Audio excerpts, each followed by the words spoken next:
guys, welcome to the channel. This will be my first video. We're going to do a sit and talk. Today I'll be painting this 3D print model from EM4 Studios.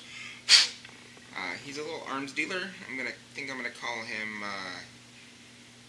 Lodar. I think that's gonna be his name, Lodar.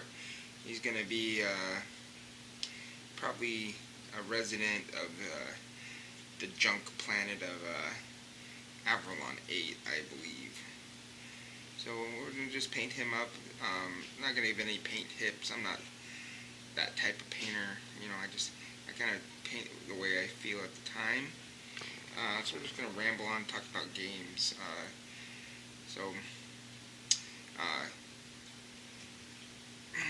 If you've been catching me on the Savage Brewski podcast with Patty and Brewski, you might have heard me talk about the games that I enjoy playing, and so I don't right now have a solid game system that I enjoy playing all the time, and maybe that's my big problem. I don't have a game home. I like trying out new systems to see what's out there, and so I've been trying out a lot of these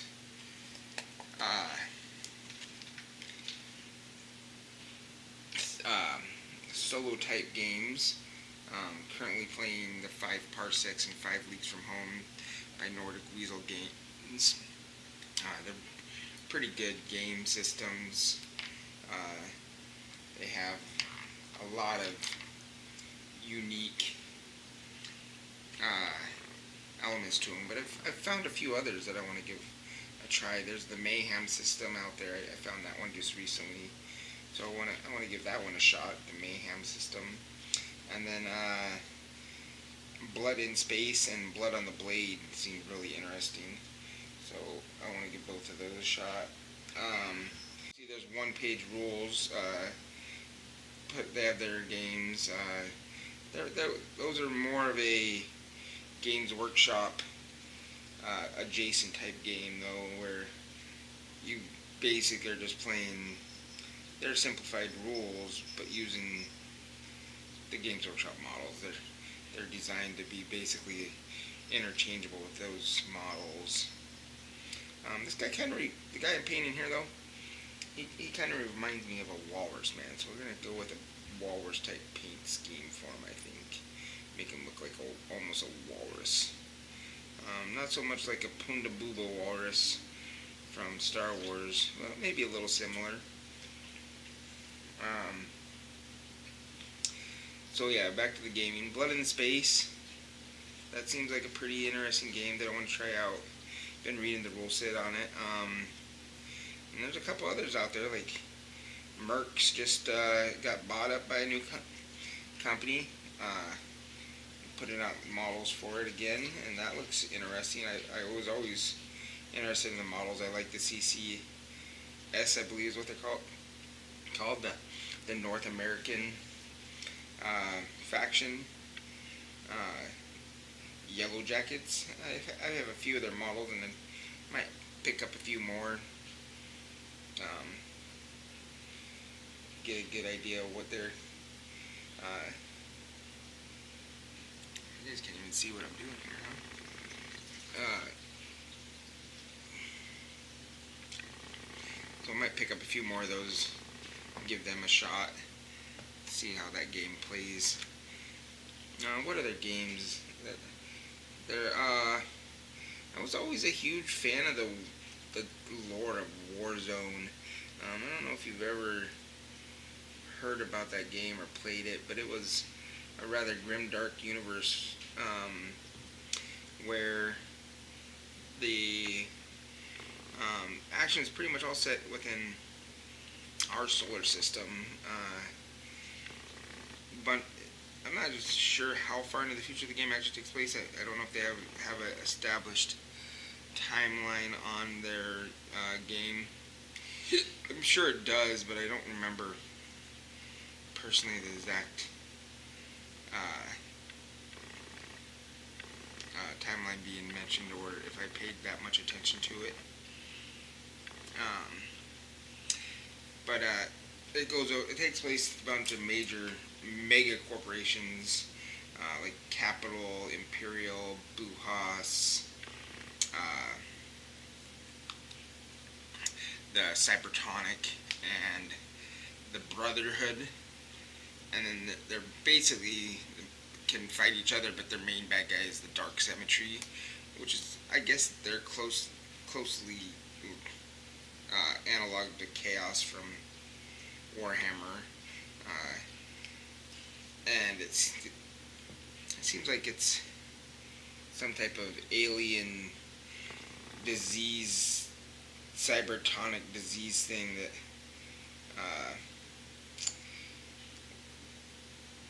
caused a lot of problems when it first came into the solar system and drove people crazy. Anyway, yeah, it seems like a really interesting universe. I've always enjoyed it. They made a movie about it a few years back called The Muta Chronicles with Thomas Jane and Hellboy. I can't think of I'm having a really bad memory moment right now where I can't remember the actor who played Hellboy. I know it starts with an R, but yeah, he was in it, and so yeah, Warzone is a really cool universe, well, gaming universe, I mean, and it's had a couple iterations. I believe the original one that came out in the 90s, late 90s, early 2000s, was a direct competitor to Games Workshop. While it didn't ever get as big as Games Workshop, it did have its little following. And it was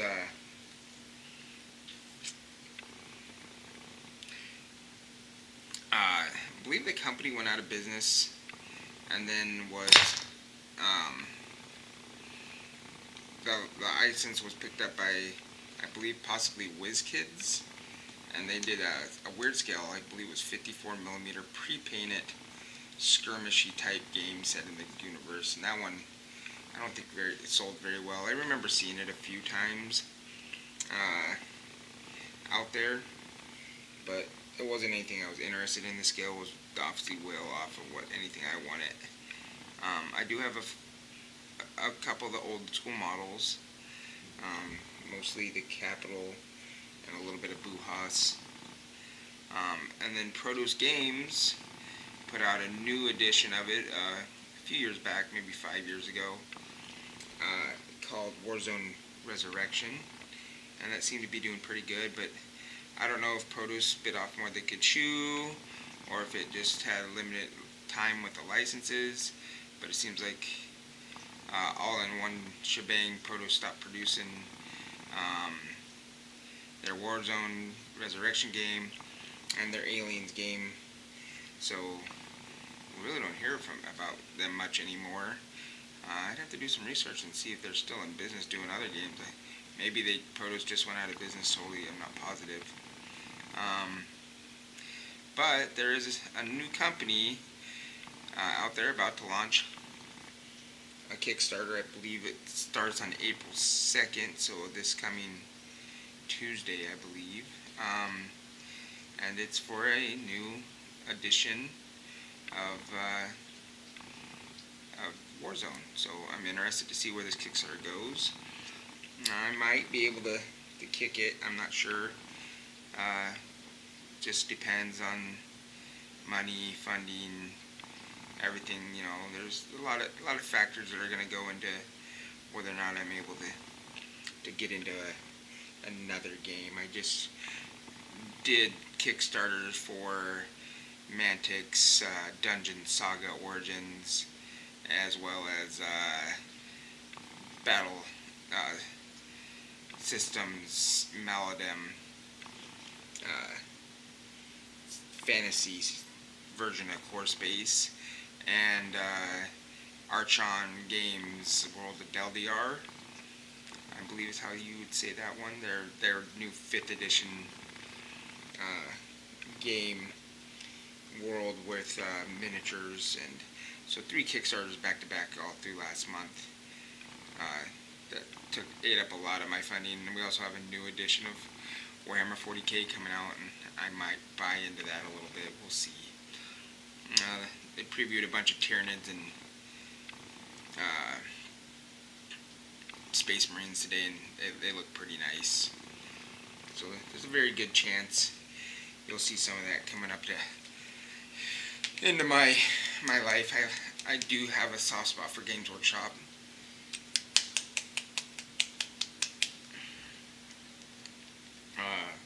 So other than, Warzone and these other little skirmishy games I've been playing, some other games that have always interested me and I would love to learn more about is Vor the Maelstrom.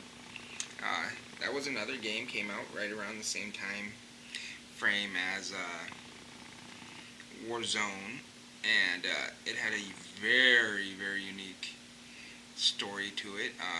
It was a rather enjoyable story. I really liked what they were going with. The world of Earth, basically itself is effed. It gets sucked into what is called the Maelstrom, and we don't ever really hear how the Maelstrom decides what worlds are being sucked into it, but random worlds will get sucked into the Maelstrom, and Earth is one of them.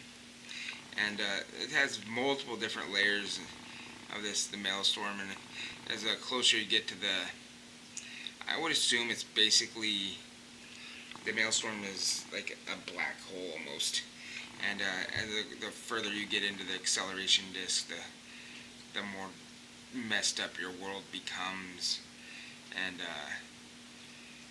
Earth's out on the very fringes of it right now, in the storyline that they've given, and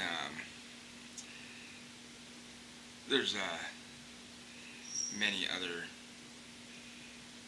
races in it. So it had 2 major human factions. It had the Union, and then it had the Neo-Soviets.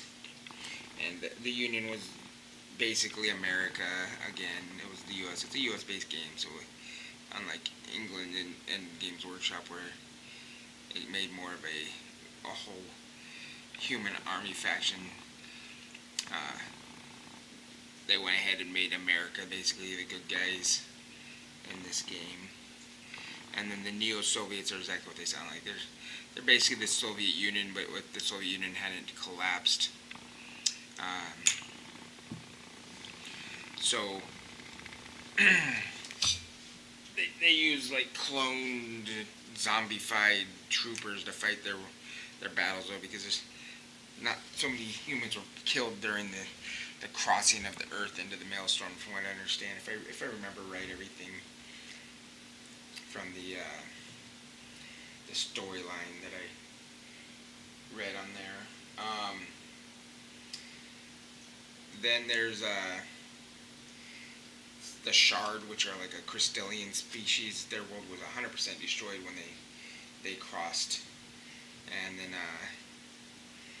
man, his skin is brown. I don't know if what color I want to make his little jacket thing.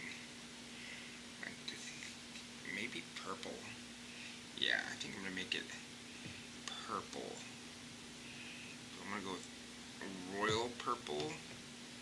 Yeah. So,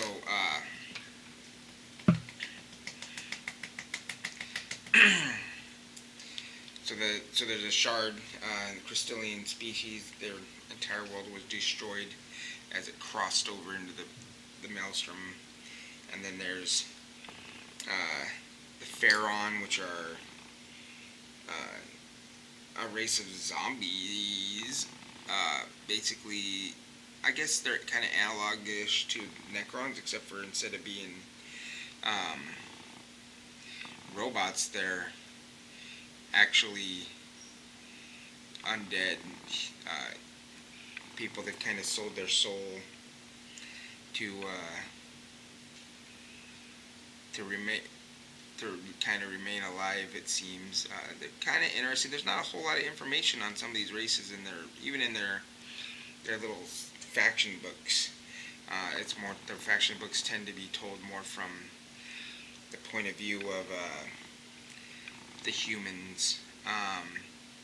The Growlers, which are one of my favorite races, they are like these giant space lizard gorillas people, and they're not super intelligent. It doesn't really state that they have a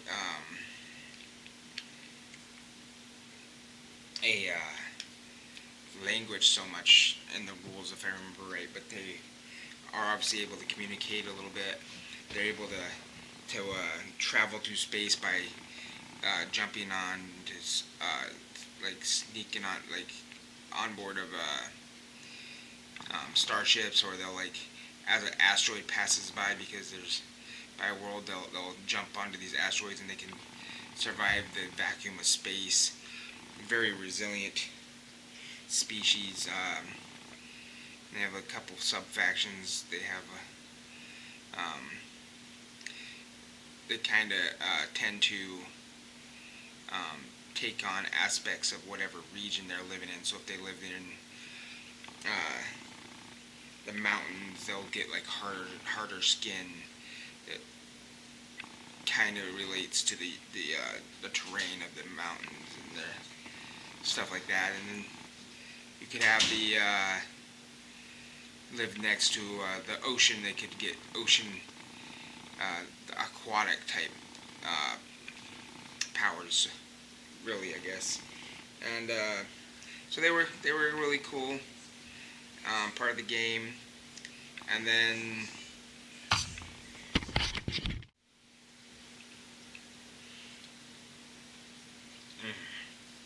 so yeah, the Growlers were interesting species, or race within the Vord, the Maelstrom universe. Besides the Growlers, you also had the Growlers, the Shard, the Pharaon. There was another race called the Zaki, which I don't really know much about. They kind of were interesting, I guess. They seem to be less of a technologically advanced species, so another secondary species that's not super advanced, but these are actually like more set in it. They're not, and maybe they had a technology. I never got their faction book, but it seemed most of their models were armed with like spears and close combat weapons, and I don't really remember seeing many of their models actually being armed with any type of energy or energy-based weaponry, or any hand-arm type weaponry. So yeah, that was the Zaki, and there were some other races that never really got released at all. They were just kind of in the development stage when the company that had made the game was FASA, and as a lot of people know, FASA had some financial troubles due to a lawsuit by Harmony Gold, and a bunch of their games basically were dropped at shortly after that. I think FASA basically had ran out of funding. They didn't have as much money to keep a lot of game systems going. They'd had a Star Trek license and put out Star Trek games, but those went away. And then there was the BattleTech drama, and so those ended up losing the right to make BattleTech. I think they sold it to Tops to recoup some of their debt. And Mike Scuzzy, who was the guy who authored the Vor rules, he kept the rights to Vor, so he could. I hate these, by the way. I'm not going to use it anymore.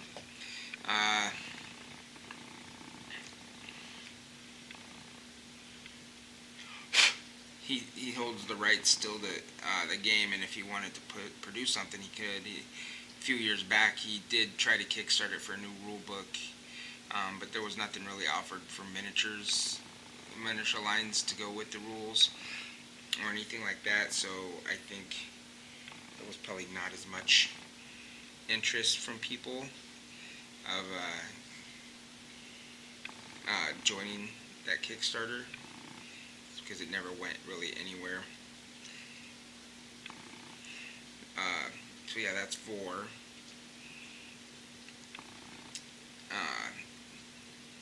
And then there was another game came out right around the same time as those two games called Void 1.1.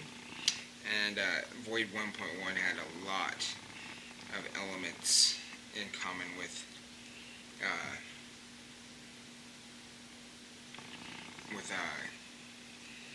Warzone, in that it had like these mega corporations in its universe that basically were the bad, could be whatever. They were all some type of human corporation. So you had the Syntha, and you had Vasa, and you had the Viridians, and then you had the Junkers. And I guess the Junkers would be more like your rebel type faction. They weren't really one of the main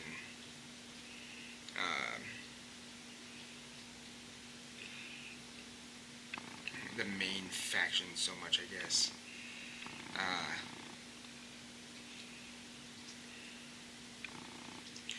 And then they had an alien race in there as well called the Corellians. I probably pronounced that way off, but it starts with a K, and it's like coral. I think it's maybe the Corellians, because they were this type of aquatic race that seemed to be invading our universe. Our first encounters with them were in this game setting that they were putting out, and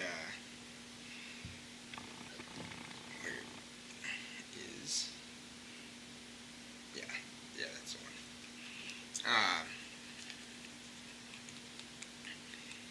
So that game was, came out right around the same time. It was another interesting world. I really liked the Viridians in that game. They were kind of like they would look like our modern military. And out of all the other factions in the game, they were the most normal modern military-ish looking, except for in their fluff, the Viridians have kind of decided that like they shouldn't abuse worlds anymore, and they should live in kind of like harmony and peace with them. So kind of like the hippie faction, I guess. And it's a way to explain it. I mean, it's a broadernizing it, but like they were super interested in that capacity to me. And then they had mounts of dinosaurs. Basically, they look like dinosaurs. Their scouts would ride like a velociraptor type dinosaur lizard thing, and then they would have larger mounts like Ankylosaurus looking things that they could use as their larger tanks, and their basically their version of tanks and their version of armored personnel carriers. So yeah, another interesting game system with a really unique fluff and world. But unfortunately, again, it didn't last for very long. Games Workshop was the big dog, and it started getting the vast majority of the market share of the games would be my assumption. And I didn't know a lot about what happened here, why a lot of these games disappeared. All I know is they existed, and I went overseas for a few months, and by the time I got back from overseas, most of these games were gone or weren't being supported. You could still get the models in store until the stock was sold out, but there was not much internet presence for me back then to like find out what happened to these games. So sad that a lot of this happened, but almost every single one of these games, except for Vor, um, got like a sequel because I want to say in the mid 2000s, around 2010 maybe, I found another. Well, it might have been even before 2010, but I found another company called Urban Mammoth that was producing a rule set called Urban War, and Urban War was, at first I didn't realize it, but it was basically just this a new game set in the universe of War on one specific planet. So Urban War had a really great story. The whole Urban War, I think the timeline's advanced on maybe a decade or two since what was happening on in the area that the Void was set in. And I believe Void was set in all one system, the Void system. And that system was a separate part of the world from where, or the universe, the galaxy from where Urban War is set, but close, not exactly the same place. And I believe that in their storyline, it's explained, if I'm remembering correctly, that the way that they get into and out of their version of like jump space or hyperspace travel, basically, was through these. If I remember right, I want to say they would have these jump points that could be formed between like stars. So they would something to do with the star's gravity well, maybe. And the void system's gravity well jump point hyperspace well generator thing is basically destroyed and mined and not accessible, made unaccessible, so that this alien invasion of this alien race, the Corlins, can't get out to the rest of the galaxy. So, and I know the game takes place, I want to say maybe 10, maybe 15 years after where we left that story off at. And I could be mistaken about the timeline, but it seems similar. And so our story picks up on this new world. I think the world's named is Krylops. Almost like Cyclops, and the reason it's called that, it's set on this planet, what's basically a water-bound planet, 100% like aquatic almost, except for it has this one island.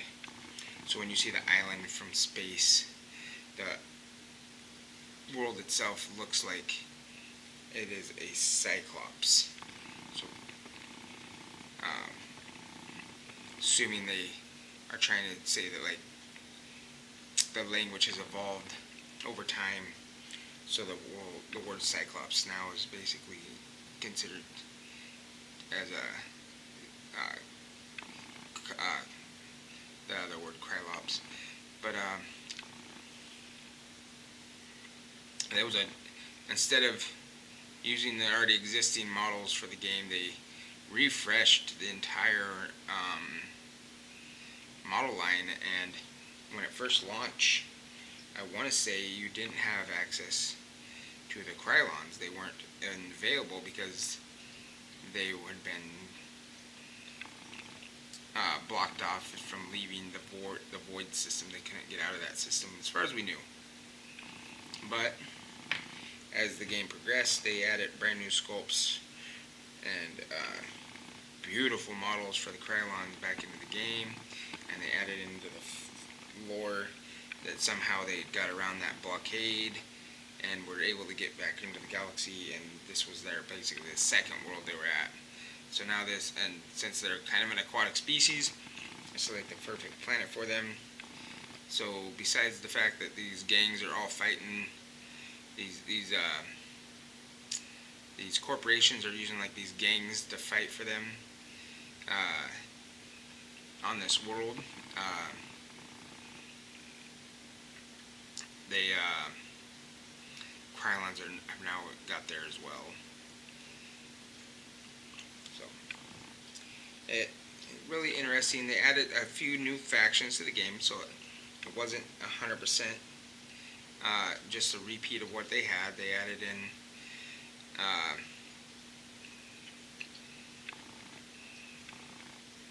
in the triad, which is kind of obviously based somewhat probably off of the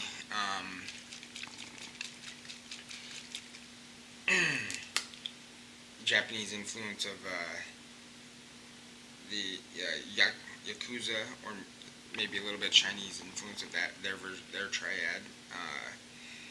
They were basically the gangsters there on the world, and so they didn't have as much access to military style equipment, but there was still equipment out there that they could get, guns and stuff like that. So they had, and it's obviously a skirmishy type game, so it's a block war type, basically, or like a Mordheim or Necromunda scale game, where you're playing with maybe a squad or two guys in the game universe. From what I could tell, that's what it seemed to be. They did put out some free rules here and there, but for the most part, their rule books were not free. So you couldn't. Back then, a lot of the rule books weren't free, so you couldn't get the rules and just read them without paying for them. And the game company was based out of England, and I didn't want to spend a whole bunch of money getting rule sets that, at the time, I didn't think I'd find too many people to play the games with. So I was more interested in getting these models, little factions of these models, and playing small combat patrol type games of 40k, using models from other game companies and designing rules for those models that fit. So another faction that was put out besides the triad was the gladiators, which I probably semi-allied or related to the Junkers. They look like Roman gladiators, basically. It was interesting what they did with them. But overall, yeah, another great game. But unfortunately, Urban Mammoth probably went a little bit the way of the dodo eventually. All I know is that they no longer produced the game, and they had two versions of the game as well. They had the Urban War game, which was their squad combat game, and they had another one. I think it was maybe scaled up a little bit, or maybe I'm mistaken, remembering wrong.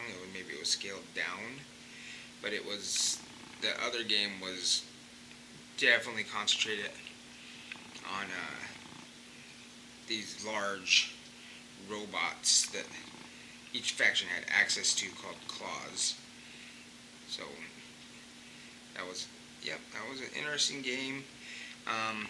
You can still buy the miniatures for the game, and I believe now the rules are free to download online. I'm pretty sure I downloaded them recently. I haven't gone through them all the way yet, but so I think the company that sells them is Scotia Grendel, if you're familiar with them. So that's another awesome, great universe that's out there available that people can check out eventually if they want. So there is lots of these interesting game systems that have been put out there that have tried to compete with Games Workshop, or maybe just try to be adjacent to Games Workshop and get people interested in them. But a lot of times they don't last very long, and I always have the intention to like get into them, and then stuff happens in my life, and I don't get into them right away, and then they go way before I can get fully invested. So there's that, you know. Luckily, Kickstarter might be like one of the best things for a lot of these games worlds that are out there, though, because these companies can actually gauge the interest in them putting out this game that used to have a fan base, and to see if it's worth it to try to launch this new game universe. And you know, some of these games have failed, and some have made great progress. I know if you're following my Twitter right now, I posted up a tweet 2 days ago about a Kickstarter coming up from that evil one, and he is putting out STLs for models. It's going to be, I'm sure, Imperial Guard esque.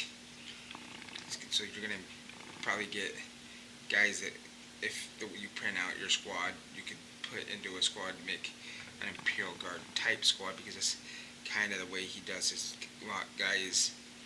But they are definitely done in the aesthetics of the Helgens from the video game Killzone, which has been, I don't play a whole lot of video games, but that is one game that super interested me. I felt like its gameplay was pretty close to accurate on like the type of tactics and strategies you'd need to probably do in a sci-fi type universe for combat. I tend to stay away from military type games. Funny story, because even though I play all these miniature games with all this military stuff in it, video games, I'm like, I did that in real life. I don't, and it's the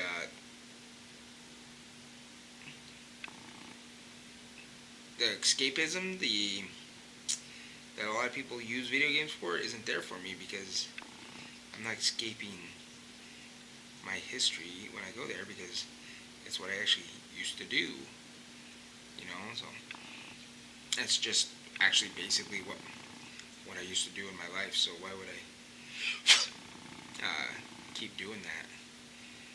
I guess that's the way I think about it.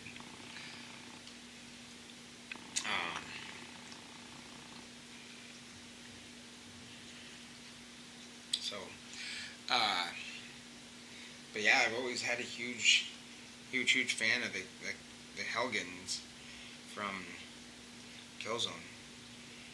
Beautiful game. Helgen seemed like a truly scary bad guy. They had a unique design, in my opinion. Those large gas masks that they wore made them super scary.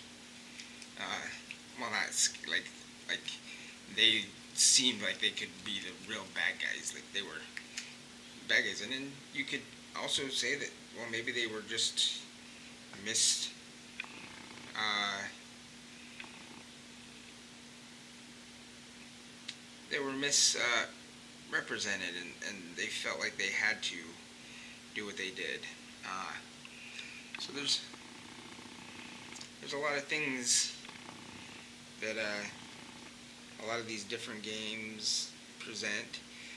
You story-wise, like you can take it one way or you can take it a different way, just depending on the way you want to take it. I'm thinking these green things I'm painting right now here are some type of grenade, since this is our arms dealer. These are going to be like thermal detonators from Return of the Jedi almost. So he's carrying these thermal dets, trying to pawn them off on some unsuspecting fool, and they probably are have faulty circuitry, so they don't work very well. Because our little arms dealer here, he's not the most scrupulous man in the world.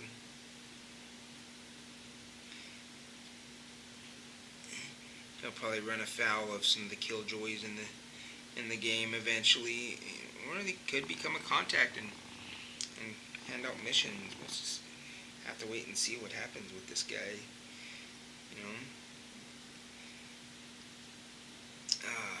Another game system that I think I'm going to be reviving a little bit myself using the Xeno Rampant rolls is AT-43. That is another, oh man, AT-43. I don't know how many of you have ever heard of it or played it, but I ran into AT-43 in 2007, late 2007, early 2008, right after I'd gotten out of the Marine Corps. I went to visit one of my best friends from the Marine Corps up in Wisconsin, and we went to one of the local game stores he had there, and they had these models in the store. They weren't really models because they were fully pre. Well, we went to look at Warhammer stuff. To be honest, he'd always wanted to do an IG game, or an RG Army and Imperial Guard Army, and I just back then I maybe because of the wars and everything and the deployments always gone. I didn't really want to. Everything you had to in your room basically had to fit into one box for the Marine Corps, and I didn't have a house or anything, and I just didn't have the time, the space, or skill. So I kind of, for my 6-7 years in the Marine Corps time frame, I was out of miniature gaming and just mostly concentrated on RPGs. But I never stopped caring about it. And so we'd always talk about it and we'd do little things. Okay, so I had to take a little break, had some stuff happen, so I'm back. We were talking about my time in the Marine Corps and how I hadn't really had time to game much, but I never stopped caring. And so we had always talked about getting him or me a Warhammer army, and I really liked the Tau, even as far back as when they first came out in 2001, and he was huge on Imperial Guard, so I had some disposable income at the time. I was up visiting him in Wisconsin, and we went to this game store, local game store, I believe it was called Kryptonite Collectibles, and we saw these pre-painted models, and I'm like, well, we don't even have to build anything here, Jared. And we ended up buying a small little force of the UNA. I think I'd already had some Necrons. I don't remember if I had them before I got there, or if I brought them with me, because I was already building up 40K with my younger brother Ray. But a lot of work goes into building and painting, obviously. And the beauty of AT-43 was that they were pre-painted, pre-built models, and they gave you a bunch of options. You didn't get full 10-man squads. I believe they sold them in boxes of like, I want to say there was 6 or 7 in the box. That and then you could add to your squad as well with unit attachments, giving you like a sergeant, a medic, a heavy weapon, a heavy gunner, and there might have been one more person in those packs. I can't remember. It's been many years, obviously. 2008 time frame is what we're talking here. So we ended up picking up this box of UNA, and for him, and I also picked up the starter box that had the UNA and the Therians in it. And we ran through a couple of the missions in the game, and then we did this weird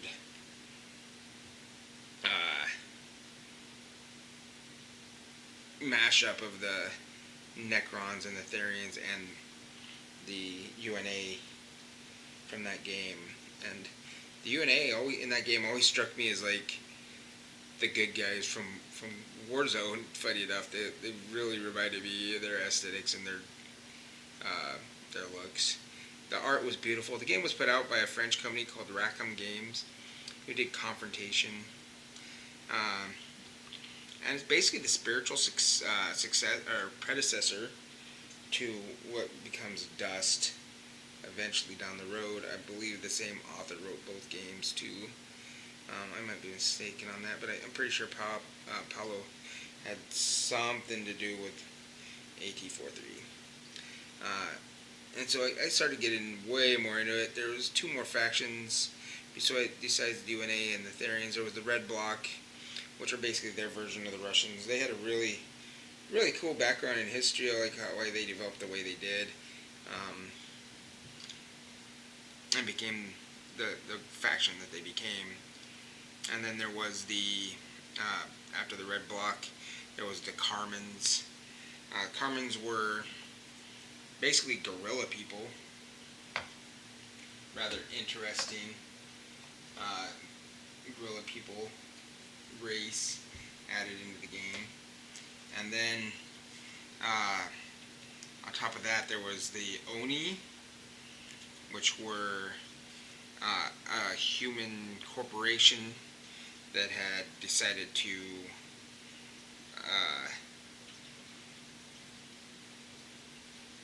join the fighting forces. I think they were like a military-industrial complex, and they had like their zombie human basically group that they would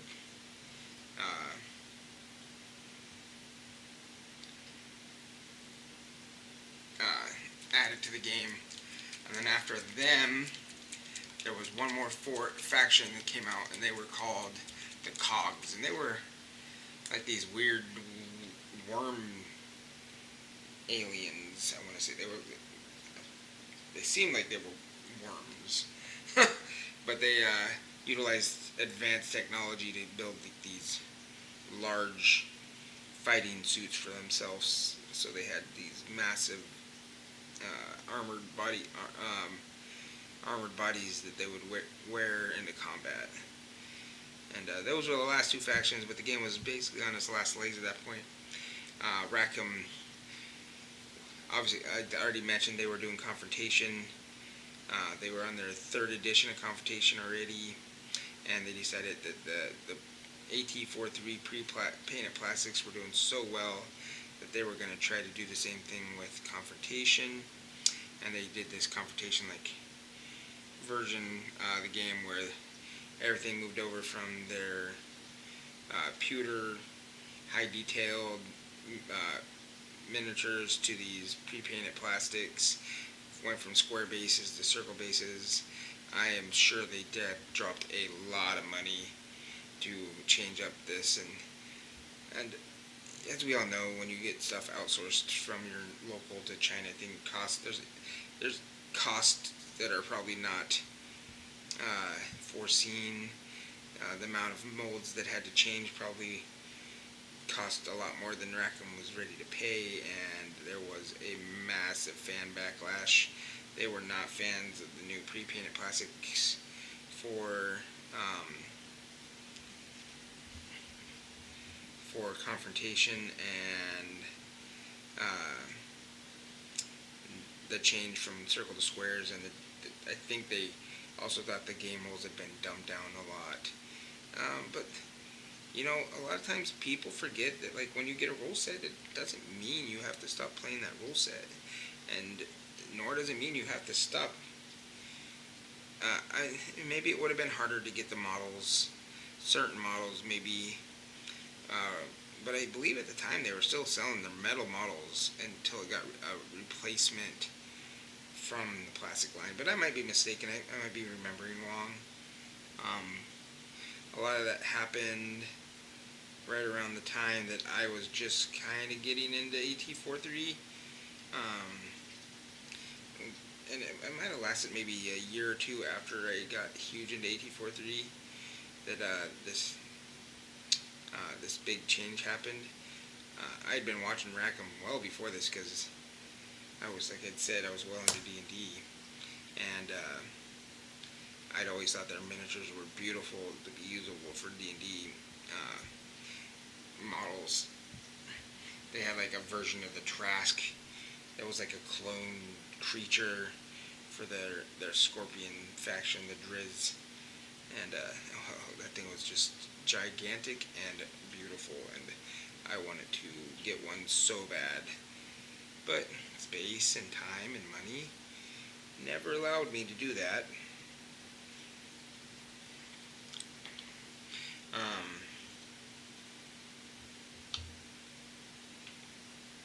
But yeah, so Rackham put all this money into this game, and I think they overinvested, and they didn't get enough return on their investment. And unfortunately, as we all know, what happens when stuff like that goes down, they lost their pants and they had to declare bankruptcy, and both Confrontation and AT-43 have gone the way of the dodo.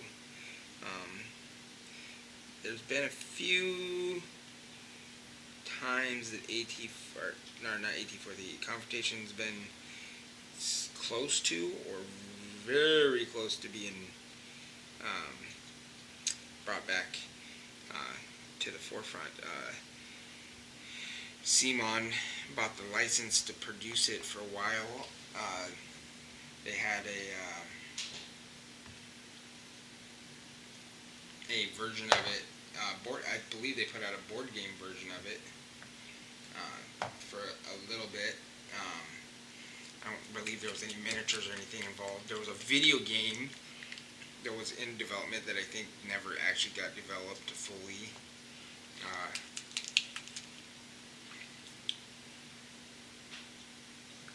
So yeah, there was quite a few times that Confrontation was super close to coming back, and most recently there was a Kickstarter from a company in France, another French company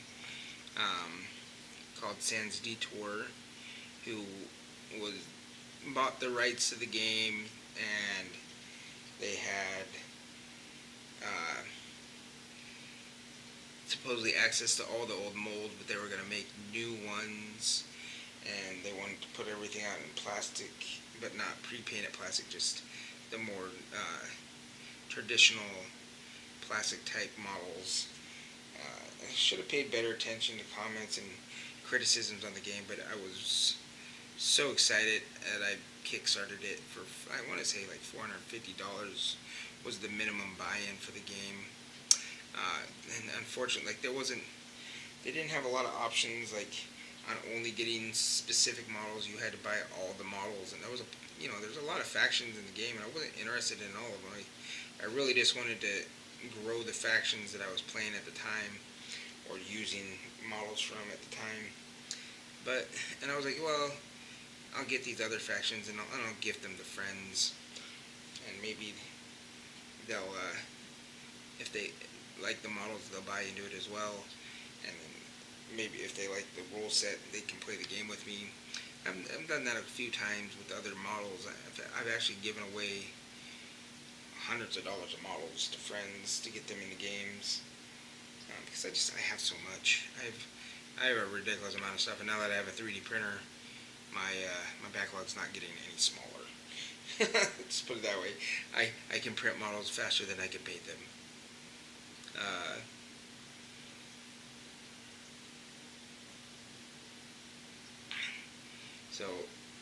Yeah, we lost a lot of money with that Kickstarter.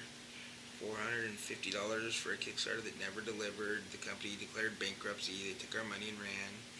I've been pretty lucky on that. That's the only Kickstarter I've currently kickstarted that I have not got a delivery on. I did just recently kickstart another Kickstarter, and the company was really healthy, and it isn't the first time I'd kickstarted with them, and everything else had been delivered by them. But it looks like at some point they lost maybe an investment somewhere, or a license somewhere, or they got too deep in over their head. and it looks like I'm gonna lose out on another Kickstarter here. I think the name of the game is Anestray. Oh, probably saying that. No, I'm probably saying it way wrong. But it is. It's a board game, and I want to say the company is Mythic Games. They did a bunch of games really close together, and I think they missed delivery dates on a few things. Probably COVID didn't help, and I think some key people left the company, and they killed the goodwill of the community, and a lot of people are asking for refunds, and they don't have the funds to actually refund them. So there's a huge backlash.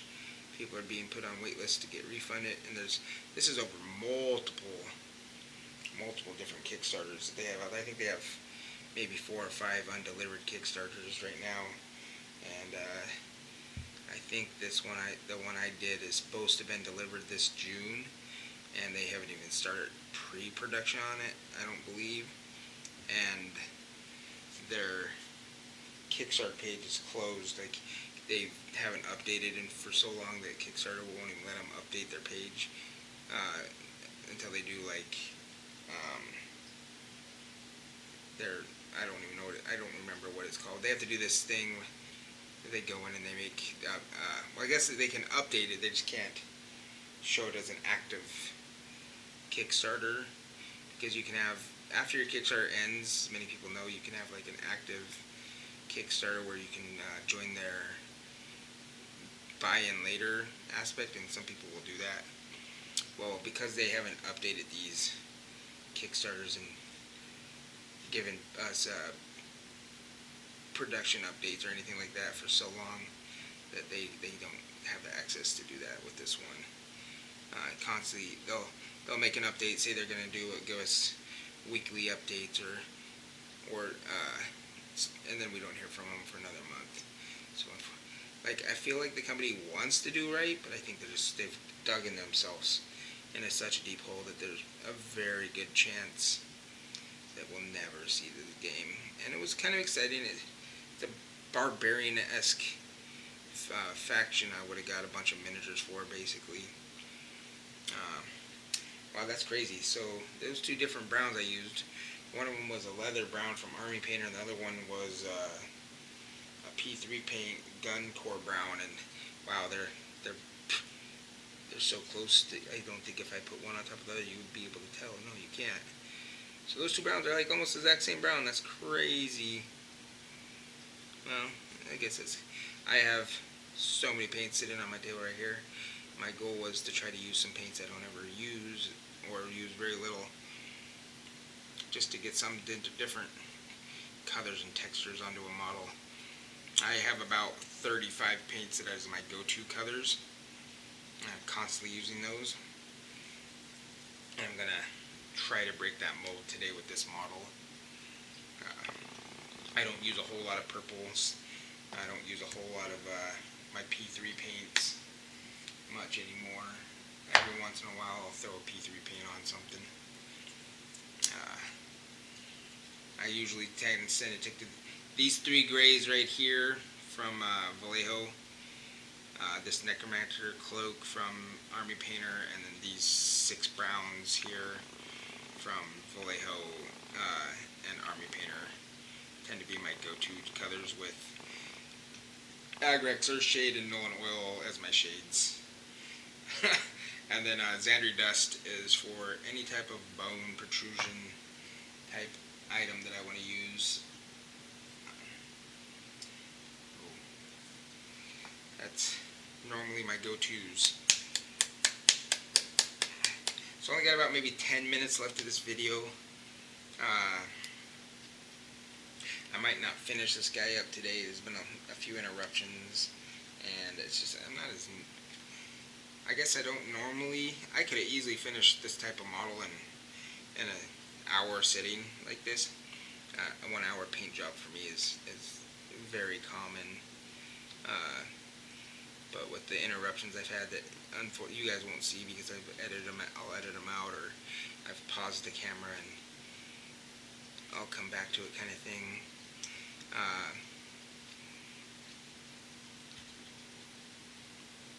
But I just don't want this video to get too long, you know. Also, probably gonna have to edit a few things here and there. But it's a little different painting on camera than it is painting for yourself. But I've gotten all the main colors blocked in on this guy, and I've got all the washes done except for the last, the brown wash. I need to do a brown wash, and I'll do one more black wash on this gun that I'm doing right now. But other than that, that's just the highlights. And highlights for me go pretty fast, depending on which way I'm doing it. Sometimes I dry brush them. I won't be doing any dry brushing on this guy. I'll just be doing some edge highlighting. Mostly I do a mix of edge highlighting with dry brushing, depending on what type of model I'm working on. I don't tend to dry brush my 3D printed models, even if they're resin prints, because I've had some weird resin interactions where, like, even though they're not really visible, there are like these micro layer lines, and when you dry brush them, it comes out pretty obviously, which is unfortunate.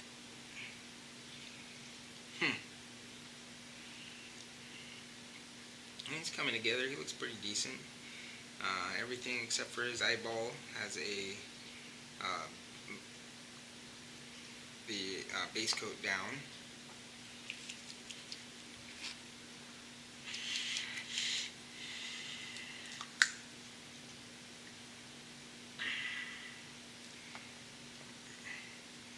I guess there is these, I think these are straps up here on the top of his pack, kind of strapping like a landmine on there, and I think I'm gonna probably go in and do those straps out in some brown as well. I'm thinking about using a khaki tan brown for those straps. So that is the last thing I'll have to hit before I can put some washes on. And then once I get those washes on, it'll just be the highlights, and I'll do those highlights off camera. So once I get the wash on, that'll be the end of the video. So I mean, talked a lot about the games I'm interested in giving a shot. Oh yeah, so I didn't finish the AT-43 story. So AT-43, I have a lot of models for it, right? So the reason I was bringing it up is Xenos Rampant just came out recently from Osprey, and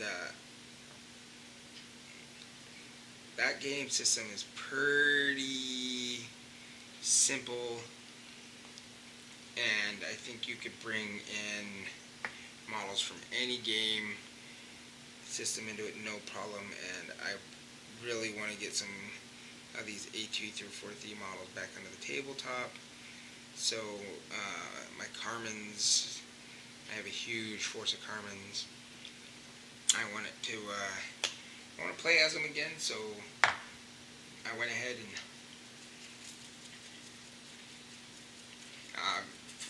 statted up a force of them, and I'm just waiting for one of my buddies up here to tell me they want to get a game in, and we're going to give them a shot. Man, I'm going to use a super old paint. Hopefully this paint works. It's an old Denab Stone Foundation paint from Citadel. That's probably 10 years old. But it could use a little bit of flow improver, but it will work. I'm going to put this right here on these straps, this Denab Stone, and then we'll hit it with an Agrax Earthshade.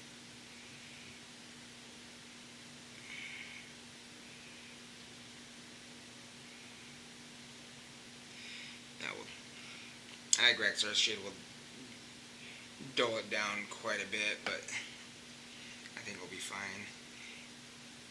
And then after, the last thing I'll do on this guy is his eyes, and I'm going to give him blue eyes, I think. I'll be doing these every Saturday. I plan on filming them probably on Thursdays though. Thursday mornings will be my goal to post up on Saturdays. So, and they're just going to be like this, where I'm going to paint one model. Probably as I get more used to it, I'll be able to get a model fully painted, because it takes me an hour and a half to get a model fully painted to the standard that I paint to, which isn't anything more than tabletop. I don't try to do Golden Dim and Winter and Painter. I paint for a model to look decent for me to get a game in with them. And that's all I care about. Does the model look good to me? Will he be usable on my game table? And is he going to allow me to tell that story? So next week, if I don't get any questions you guys would like to answer, me to answer in my comments, I will probably be talking about fantasy games and my driving forces for me in my fantasy gaming. Because my first battle report is actually going to be a fantasy game. We're going to be talking about, so I'll probably cover like a little bit of the background on that and how that game came about, because it's not like it's not really a published game that we're playing in that battle report. It is 2 published rule sets, but me and my daughter is the one who played. We changed things up in it, so I hope you guys are going to enjoy it, and that should be posted up hopefully on Tuesday morning. Tuesday mornings will be my battle reports, and Saturdays will be my paints. And then I might do another live stream. I don't know yet about the live stream. I don't even know what I would do on a live stream. I don't know how I would film it. I got to get all up to school on all this technical mumbo jumbo of filming and getting into this. That's one of the reasons it took me probably so long to start, is I don't really do technology very well, and it's mostly because I'm just a stubborn old Garnard who decided he doesn't really want to try to learn anything new. Not that I can't. I actually went to a bunch of training for the Marine Corps about learning how to do computer stuff, and then promptly forgot it all once I didn't need it.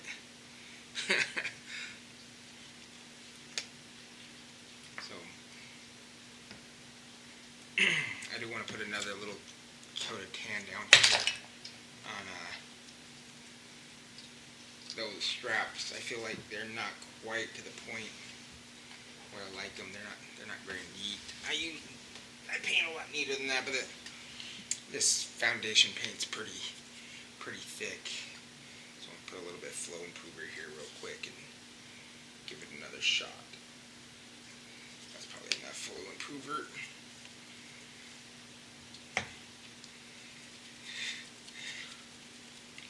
I'm gonna have to get some flow improver here soon. My flow improver is running short on it.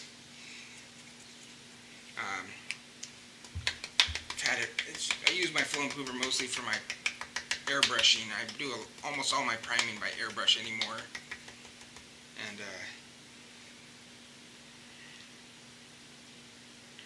there we go. Yeah, that's a lot thinner. Maybe too thin, but oop, cat hair. Get off of there, cat hair. Oh yeah, that's running much better.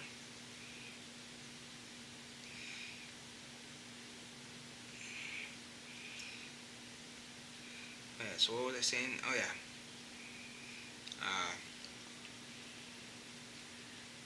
Almost all my priming's done by airbrush anymore, unless it's a piece of terrain, and then I have to wait till the weather's nice outside, and luckily the weather is super nice outside, so as I finish this video, I'm probably going to head out and get some terrain primed up, because my first sci-fi video, I think, is going to be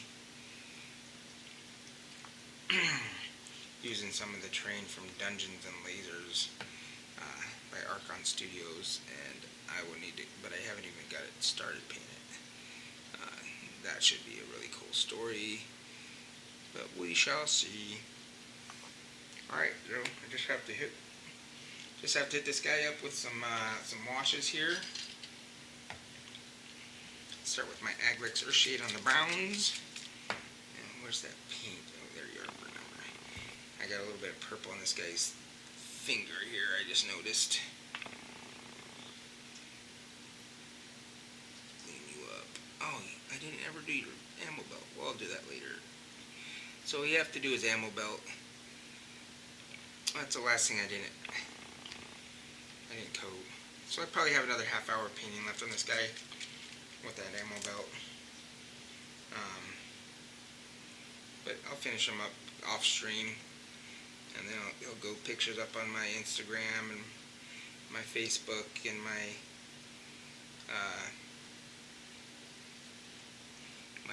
Twitter, so you're more than welcome to check them out on there. I'll be up there. I'll have a little bit of story with them. I'm having a lot of fun actually developing these little stories for these guys. I'm messing around with ChatGPT to do it. My buddy Pat, my brother from another mother, we like to give each other a lot of guff, and he really hates the fact that I'm messing around with ChatGPT. He doesn't like feeding the AI algorithm, but I think it's hilarious. It gives me these little cute like stories. I mean, they're if it was like, what if a 5-year-old wrote it, basically. But I think they're really a tool you can use to help tell the story you want to tell, by getting you some of the basic info you need to then further develop it. So like when I do this guy, I'm sure I'll go into chat and I'll give it some basic info about him, and then ask chat to give me some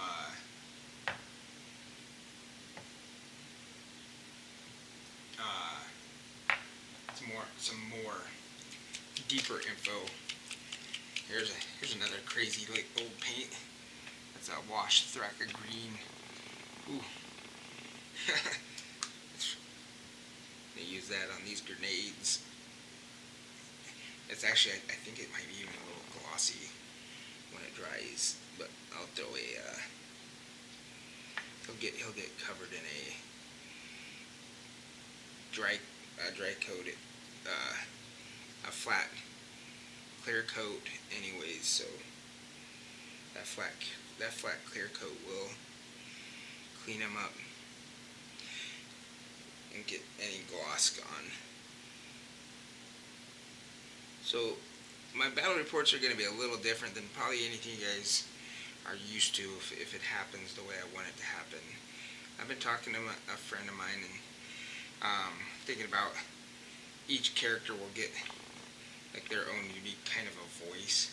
I'm trying to get a female voice actor to do the voice acting for female characters, because my daughter usually plays against me, and her war bands usually are made up of 1 or 2 females. And so what we plan on doing is there'll be very minimal dice rolls. You'll see some dice rolls here and there, but a lot of it will be story-driven events. And so you'll see the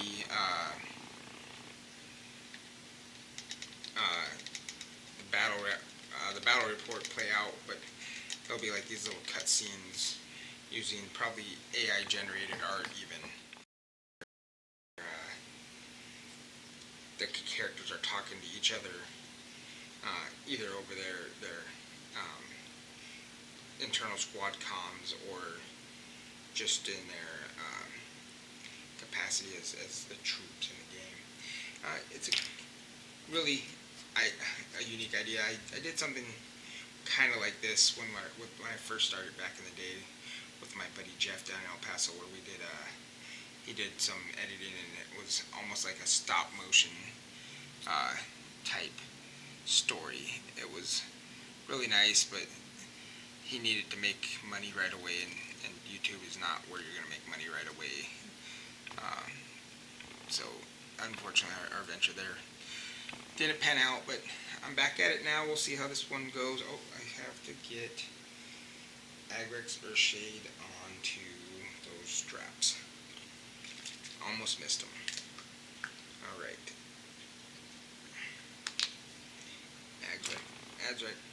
Agrex Earthshade up these straps. Oh, I didn't dumb them down as much as I thought it was. That's good. No, I like it. Yeah, alright, yeah, that was good. Might not even have to highlight those straps.